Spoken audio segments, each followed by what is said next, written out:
Gender plays a significant role in defining leadership and determining the quality of services in organizations. Gender refers to the social traits of men and women that range from norms and relationships to roles. Essentially, leadership decisions and gender have a significant connection that should be evaluated to facilitate smooth operations in politics, business, and community projects, and in civic organizations.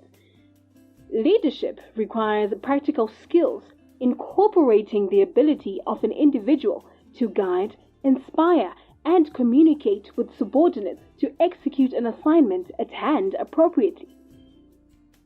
Traditionally in Zimbabwe, the social setup and cultural projections present women as a weak sex that battles inferiority complex.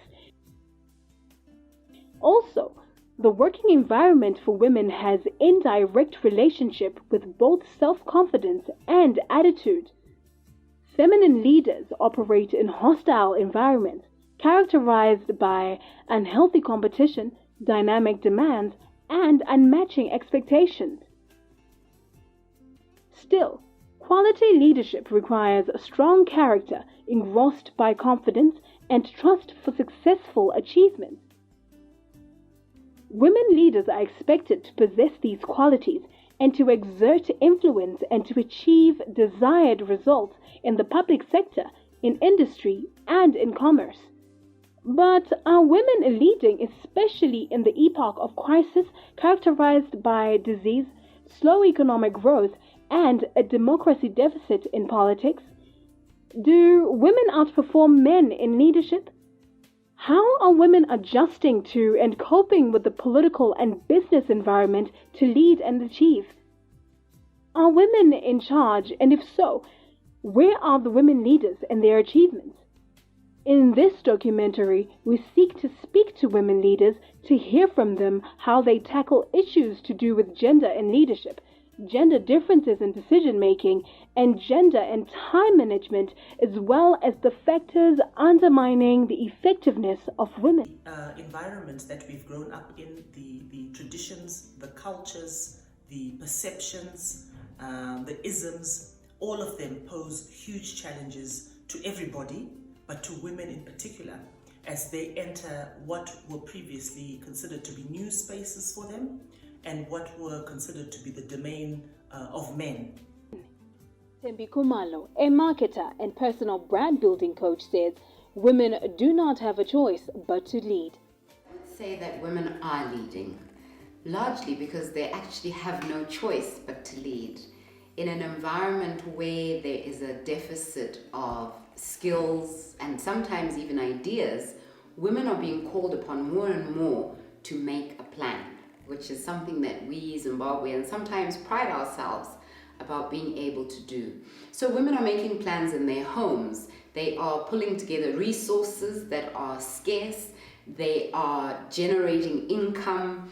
They are developing ideas, and they are actively trying to progress their lives in all sectors, I would say, of Zimbabwe's society and economy. Career politician and ZANU-PF Beitbridge senator stressed the key role of women as national leaders in a male-dominated field. Myself as a woman, a woman politician, I travel long distances from parliament to my constituency, but I have to be seen in the constituency as well. They need me 100%, yet parliament also needs me 100%. I have to plan for the work that I must do, because if I don't go to the constituency, they will never vote for me. And if I do not produce or deliver, they can't vote for me.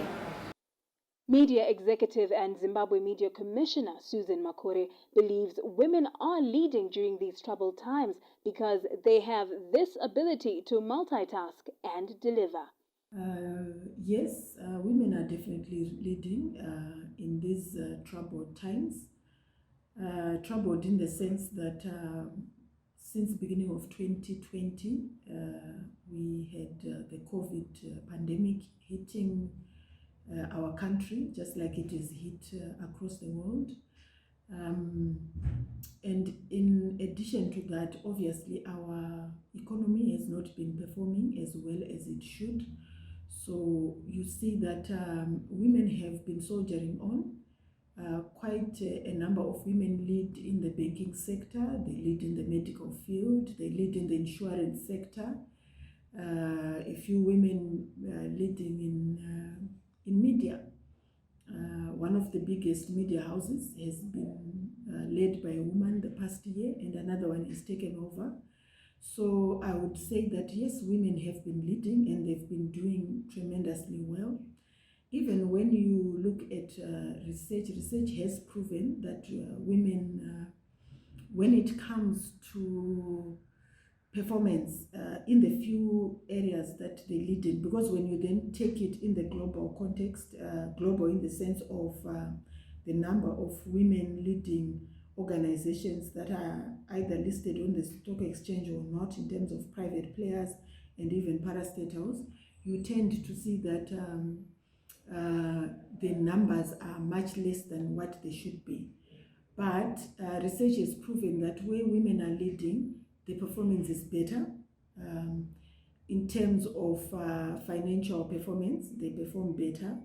Women work more hours, they work harder, smarter than men. Women can multitask. These are all elements that are proven by research. I don't want to say that women outperform men in leadership because it's not a competition. Neither would I say that men outperform women. I think that when we start to pitch women and men side by side like that, we lose the opportunity to get the best of both parties. What I would say is that women bring a different set of skills and attributes to leadership.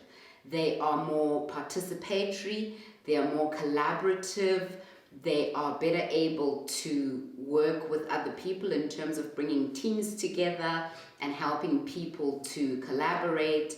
And they are much better mentors, I would say, because they are more nurturing. And those are just a few of the qualities that I think women bring, and that men can certainly learn from women. But of course, there are qualities that women can also learn from men. And I think that when we bring the best of both worlds, then we get really strong leaders and great teams. And hard work pays, according to Senator Mohadi.